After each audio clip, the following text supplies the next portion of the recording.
Assalamualaikum warahmatullahi wabarakatuh.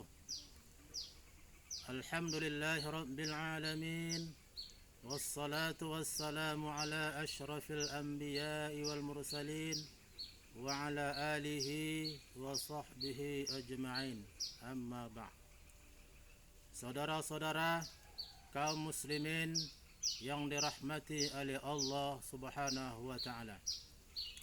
Setiap orang tentu saja mendambakan dan menginginkan keberkahan dari Allah Subhanahu wa taala. Tidak ada satu umat manusia pun yang menolak keberkahan dari Allah Subhanahu wa taala. Oleh karena itulah setiap saat, setiap waktu kita berdoa memohon kepada Allah Subhanahu wa taala agar senantiasa Allah mencurahkan keberkahan untuk kita. Bahkan tidak jarang pula kita meminta orang lain untuk berdoa kepada Allah Subhanahu wa taala untuk keberkahan kita. Saudara-saudara kaum muslimin yang dirahmati oleh Allah Subhanahu wa taala. Lalu apa itu berkah atau keberkahan? Secara bahasa, berkah artinya adalah an-numu wa ziyadah, tumbuh dan bertambah. Secara istilah, berkah adalah kebaikan dari Allah Subhanahu wa taala yang ditetapkan terhadap sesuatu, sehingga sesuatu yang kita miliki itu semakin hari semakin bertambah, semakin berkembang dan membawa manfaat yang besar untuk orang lain. Oleh karena itulah, ketika dalam hidup dan kehidupan kita, ketika kita memberikan dampak yang tidak baik kepada orang lain, itu artinya adalah Allah telah mencabut berkah dari kita. Na'udzubillah, kita berlindung kepada Allah Subhanahu wa taala. Saudara-saudara kaum muslimin yang dirahmati oleh Allah Subhanahu wa taala, tidak sembarang orang yang Allah berikan ini keberkahan. Hanya orang-orang tertentu saja, hanya orang-orang pilihan saja yang Allah berikan keberkahan ini. Lalu kepada siapa Allah akan berikan keberkahan ini? Tidak lain adalah kepada mereka yang beriman dan bertakwa kepada Allah Subhanahu wa taala. Sebagaimana Allah nyatakan dalam Al-Qur'an, A'udzu billahi minasyaitonir rajim. Walau anna ahlal qura amanu wattaqau lafatahna 'alaihim barakatim minas sama'i wal ardh ila akhir ayat. Seandainya penduduk satu negeri beriman dan bertakwa kepada Allah Subhanahu wa taala, lafatahna 'alaihim barakatim minas sama'i wal ardh, niscaya akan kami curahkan, akan kami buka, akan kami limpahkan atas mereka segala keberkahan, baik dari langit maupun dari bumi. Saudara-saudara kaum muslimin yang dirahmati oleh Allah Subhanahu wa taala. Lalu apa tanda-tanda, apa ciri-ciri mereka yang telah mendapatkan berkah dari Allah Subhanahu wa taala? Di antara ciri-cirinya adalah ketika dia dalam menjalankan kehidupan ini, hidupnya penuh dengan kebaikan-kebaikan. Ketika dia memiliki rezeki, rezekinya cukup. Dia tidak pernah merasa kekurangan. Bahkan rezekinya melimpah-limpah rezekinya. Kalaupun dia memiliki ilmu, ilmunya bermanfaat kepada orang banyak. Pendek kata, hidup dan kehidupannya diwarnai oleh kebaikan.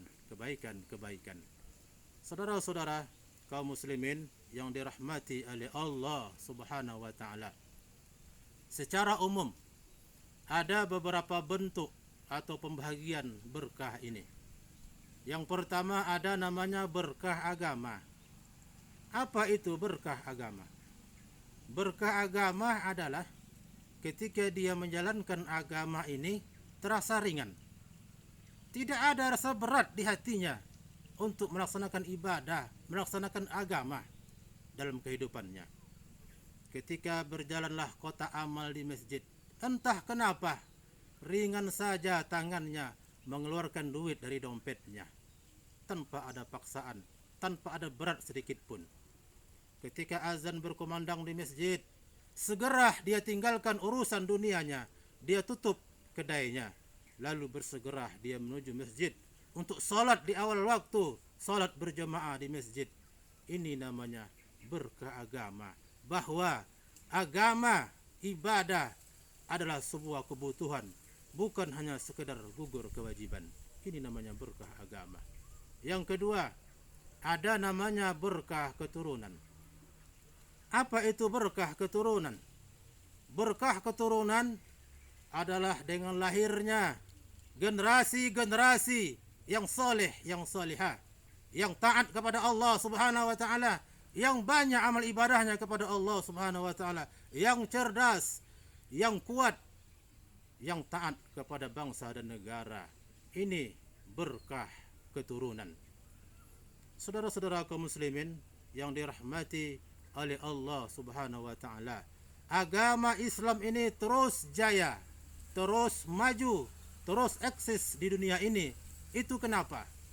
Karena di antara faktornya ditopang oleh adanya generasi-generasi yang banyak amal ibadahnya kepada Allah, generasi-generasi yang taat kepada Allah Subhanahu wa taala. Dulu Allah Subhanahu wa taala pun pernah memberikan berkah keturunan kepada Nabi Ibrahim alaihissalam. Dari Nabi Ibrahim alaihissalam lahirlah generasi yang taat kepada Allah Subhanahu wa taala. Lahirlah seorang anak, dia adalah Nabi Ismail alaihissalam. Kita lihat betapa luar biasanya ketaatan Nabi Ismail alaihissalam. Jangankan harta, nyawa pun sanggup dia gadaikan untuk Allah Subhanahu wa taala. Ini namanya berkah keturunan. Juga dulu Allah juga pernah menurunkan berkah keturunan kepada keluarga Nabi Ishak dan Nabi Ya'qub. Allah ceritakan ini di dalam Al-Quran. Qalu ata'jabina min amrillah rahmatullahi wa barakatuh alaikum ahlal bait annahu hamidum majid. Sadaqallahul azim. Qalu, malaikat berkata kepada orang tua daripada Nabi Ishak dan Nabi Ya'qub, ata'jabina min amrillah, kenapa kamu heran atas putusan Allah Subhanahu wa taala? Rahmatullahi wa barakatuh, kata Allah. Itu adalah merupakan rahmat dan keberkahan dari Allah Subhanahu wa taala. Wahai ahlul bait, sesungguhnya Allah Maha terpuji lagi Maha pengasih, lagi Maha pengasih. Saudara-saudara kaum muslimin yang dirahmati oleh Allah Subhanahu wa taala, kita saat ini patut bersyukur kepada Allah Subhanahu wa taala. Kenapa?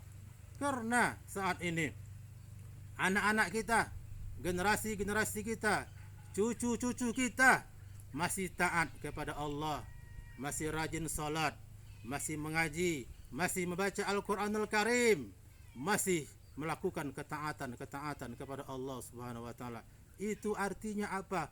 Allah masih memberikan berkah keturunan kepada kita.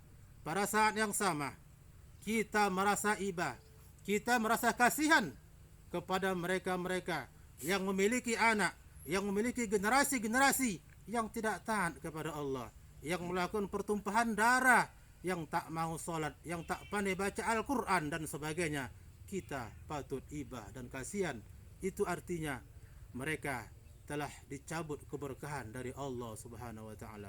Mudah-mudahan nasihat dan tausiah ini bermanfaat untuk kita semuanya. Amin. Amin ya rabbal alamin. Wabillahi taufiq wal hidayah. Wassalamu alaikum warahmatullahi wabarakatuh.